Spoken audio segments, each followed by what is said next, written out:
All right. So, welcome back to the show. You're listening to the A100 TV stream. I am your favorite Pally from Cali, and we just got back from Super Bowl Sunday. That was quite the game between the Patriots and the Seahawks. Super Bowl 60 here in the Bay Area. And honestly, kind of a boring game. Not gonna lie. Alright, so here's the thing. First and foremost, football, sports, all of that is definitely for our pleasure, enjoyment, and entertainment. However, when it comes to a big game and you're trying to win something significant like that, something that will feed families, I do not think entertainment matters at that point. And if you wanna really see how they feel about that, check out those commercials. I did not pick up that all of them allegedly were AI. I don't know if all of them were. I think that's a crazy ass number. But yeah. A bunch of the commercials during the Super Bowl were AI. What's up with that? You know? I mean, they're just commercials, so it's not like it matters if it's AI or if it's real, if it's Sam Jackson or if it's somebody who looks like Sam Jackson. Sell me the goddamn bleach.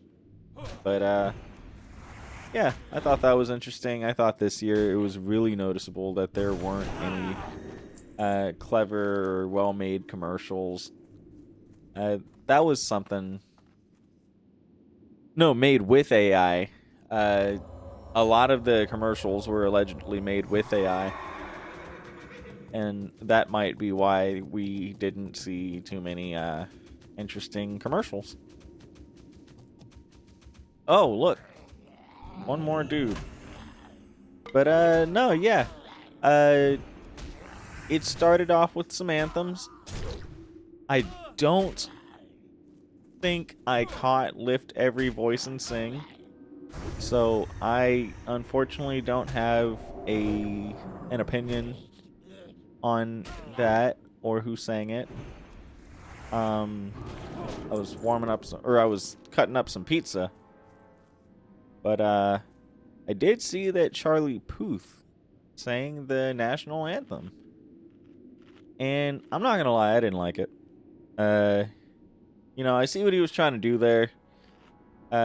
Cool on him. I just don't care for the slowed down version of the anthem. And so because the game was so defense heavy, it's kind of hard to tell if an offense is just not playing well or if the defense is just that damn good. But I will say, I don't think Charlie Puth and his anthem galvanized anybody. I feel like there are times where you're watching the game and they're doing the anthem and it'll cut to Tom Brady or somebody during the anthem and you just see it. You just see the fire in his eyes just light up. He's just like, I love my country. You just see the wheels turning. And I don't know. When the anthem has that effect, I do believe the players get a buff, first quarter buff. If you don't give a shit about the anthem, or if the person singing it is taking too many liberties, and you kind of lose that presence, then you're just gonna come into the game kind of regular. But yeah, and I definitely have learned that music can be made to create a certain feeling.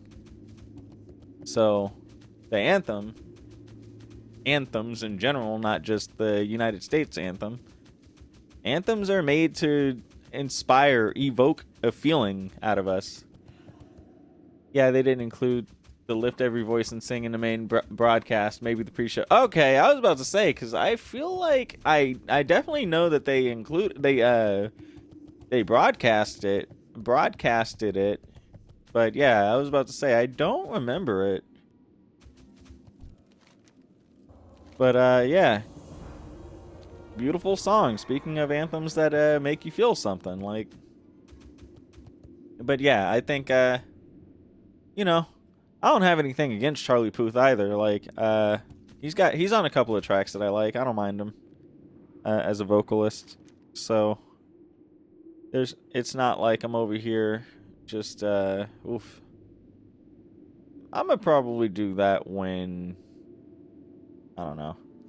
I'm not doing that anytime soon. Let me get to level 60 first. But yeah, Charlie Puth did his thing. Happy for him, not mad at him. What really did get me, though... Oh, crap, I don't think I can mine this rich thorium. Nope. Alright, what really got me is when the referee comes up and is like, "Congratulations, gentlemen. Welcome to the Super Bowl." Or whatever. I was like, hey, now that would do it for me. That would really be that shit. I'd be like, oh, shit, the ref just came up and was like, "Congratulations, gentlemen." And then you, like, get a welcome? Like, oh, fuck. Like, this is serious. Like, nobody's like, "Congratulations, gentlemen. Welcome to the regular season of the NFL." Like, any of that shit. Like, you might get a congratulations for getting drafted. And then after that, you don't get no more congratulations, gentlemen. So, like, I don't know. Just something about congratulations, gentlemen, just feels like, oh, shit. Like, we're here. Like, this is it. This is big time. So, yeah, if the anthem didn't do anything for you, congratulations, gentlemen. If that didn't do anything for you, you're probably going to get whooped. I'm sorry. There's no other way around it. I realized today, when I'm at the gym, I think we all can gauge how we feel by what I call my well of strength. And you can tell just the day you wake up, the moment you wake up, if your well of strength is deep or if it's dry. And today, my well of strength was not that deep. That's what happens. That's what happened at the Super Bowl. A lot of people could not tap very deep into their well of strength. I don't know if they just partied too hard. I don't know if that defense was really cooking. Like, there were some really good defensive plays, so I'm not going to, like, try to even take that away from them. There was some definitely... there was definitely good defensive ball. However, there were also times where both quarterbacks were not looking too hot. That's why it's kind of hard to be like, was that some just solid D? Or was that, was that just two bums fighting it out in the alley? No, but yeah, shout out. I'm not going to take anything away. Shout out to Sam Darnold. That man has finally redeemed himself. Starting off for the New York Jets. Starting off losing games like an MF.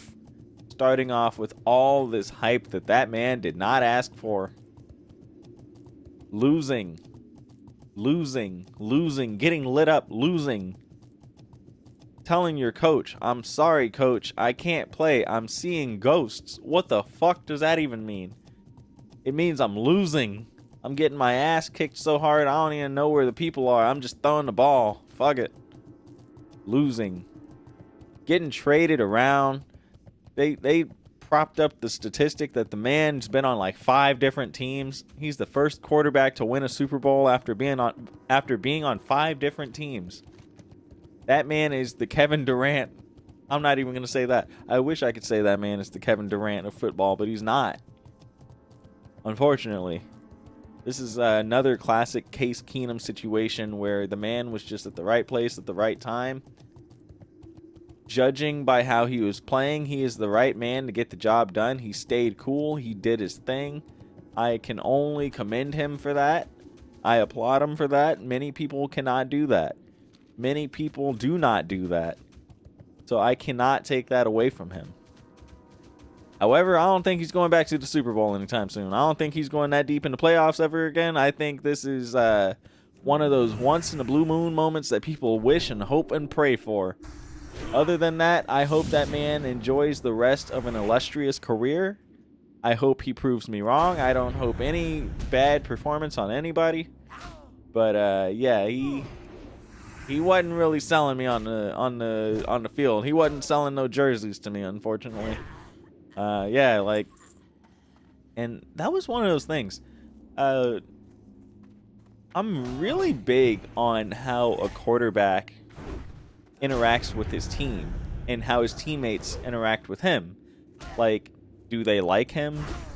Will you see the camera cut to like the quarterback like talking to the teammates, or like shooting the shit, or laughing, or even just sitting next to him? Or like, is the quarterback just always by himself? Because that's when you can kind of tell, oh, this guy might not be a very personable person. Which, I'm sorry, but like the makings of a great leader is a person who can command the attention and respect, who can motivate, who can galvanize the people around him. You know, so if you can't do that, like the Patriot of the quarterback of the Patriots, excuse me, Drake May, I don't know. He's one of those ones where it's like I don't blame his team for I don't think they had a lot of faith in him. He didn't seem like one of those people you could look at and be like, "Oh, this guy's got us." And like just looking around on the internet, on Reddit, it seems like that man did not have the greatest postseason of his life. Granted, this is his second season at all in the NFL, so gotta cut him some slack. Very few people make it to the Super Bowl in their second professional season. So yeah, he did something that I could never do. It is literally impossible for me to go to the Super Bowl in my second year in the NFL. I have to get into the NFL first, which that ain't happening. So yeah, I hope both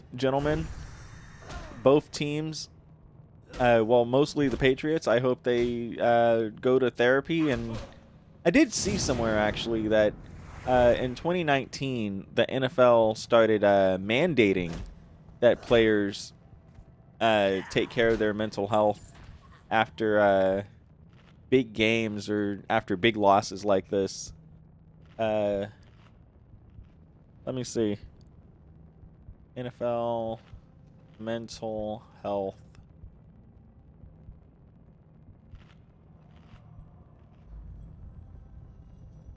This is a Forbes article from 2025. How the NFL plans to take on mental health awareness. Just skimming it. I'm not going to put it up. No, they're just talking about slapping that shit on the game. All right, we don't really have to. That wasn't something I was really prepared to present, so it's not like we have to spend too much time talking about that.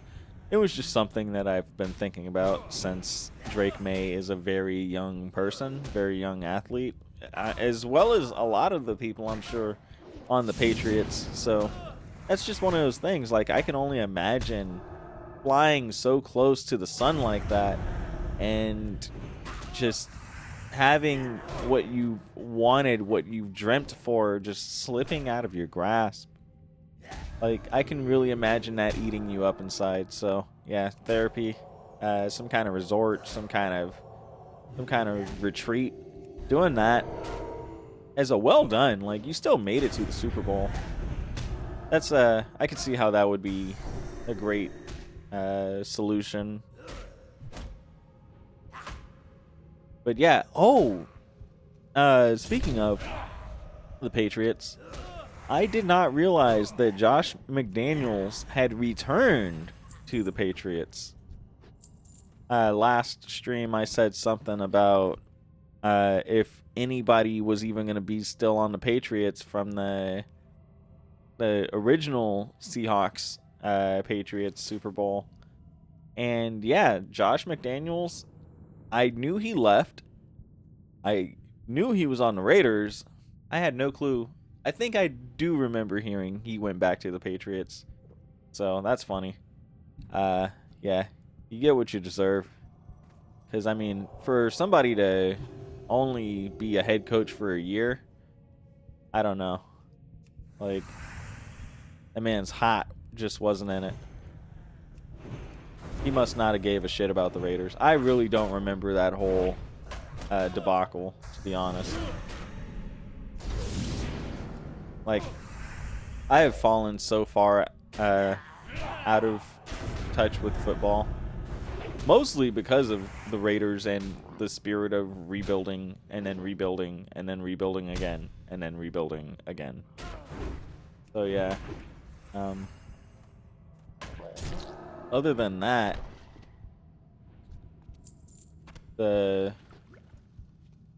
just trying to go down some things. I also saw this stat.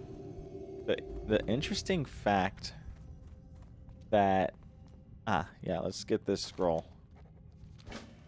Ooh, and a solid chest. I almost forgot a bunch of stuff.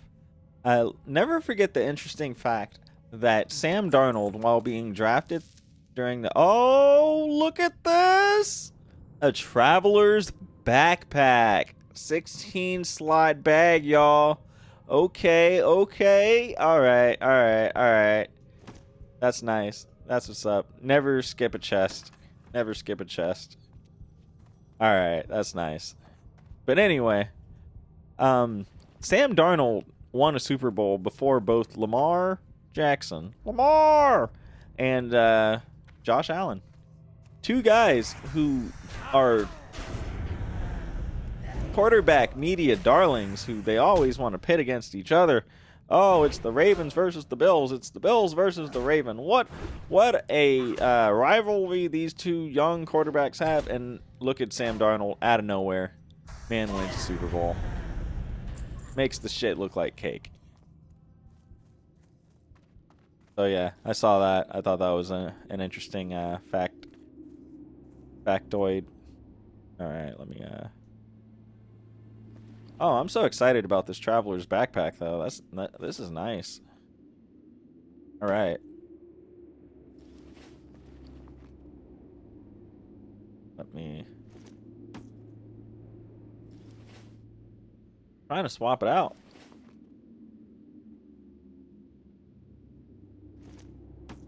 Yeah. Then... I don't like this large green sack. Looks stupid. Why can't... Oh, this is stupid. Alright. I got that dude's head. Search the... Okay, I gotta search the grave for this guy's hammer, though. And if I remember correctly, I'm gonna get jumped by a bunch of dudes. Okay, so let's beat up these guys and get ready to get jumped. But yeah, anyway, yeah, the Patriots seemed a little salty. I also saw another stat line. They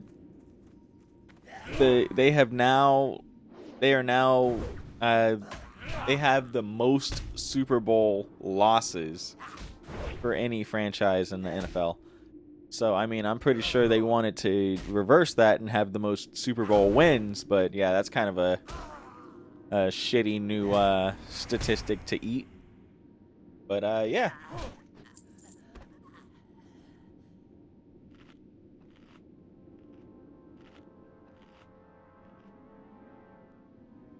All I can say is congratulations to the Seattle Seahawks, your Super Bowl champions.